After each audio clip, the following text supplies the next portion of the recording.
Cooper Marcher here. Thanks to Auntie Pam for this story. About a month ago, Dan of Aspen Hill, Exxon in Maryland, that's in the United States, was on his way to the bank in the Lay Hill Shopping Center when he was stopped by an unexpected encounter. I was walking past a bush and heard a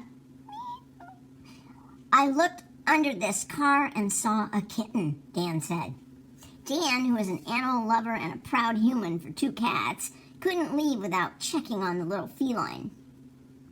The kitten, a gray tabby, was hunkering down under the vehicle until she heard Dan's voice.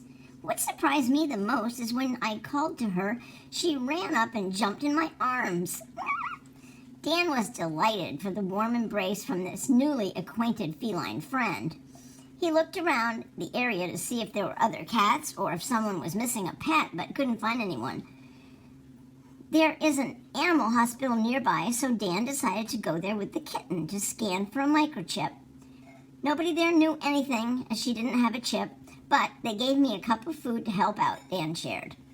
Dan returned to his automotive repair shop that day with the cat in his arms. She immediately lit up the room for the employees there. We set up a little nest and some food and water and used some oil-dry absorbent as a litter box. She did great, Dan told us. Everybody who came to the shop that day was in love, especially my staff. The kitten followed Dan around his office like a little supervisor, offering help here and there by rubbing up against him. Meanwhile, they reached out to social media trying to find her owner. Some days at work are better than others because this beautiful little girl kitten came into my life today. She found me. Dan took the kitten home after work so she could have a comfortable place to nestle in and plenty of food to feast on. The kitten sat on his arm the entire trip home and was so pleased to never have to wander the streets again.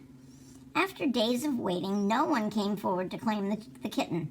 Dan wanted to find her the best home where she would be the center of attention and to be loved and spoiled. I already have two cats, and the older one is kind of grumpy, so we decided it's best to find her a forever home with my daughter's best friend. Lily, she was named after the Lay Hill because that's the shopping center where she was found at, is doing great and obviously loving life. We know that she's going to get nothing but love for the rest of her days. Dan and his staff receive regular updates on Lily, which always puts a smile on their faces. It makes everything so worthwhile knowing that one act of kindness has changed the life of this little creature forever. Cooper Marcher here. Ciao.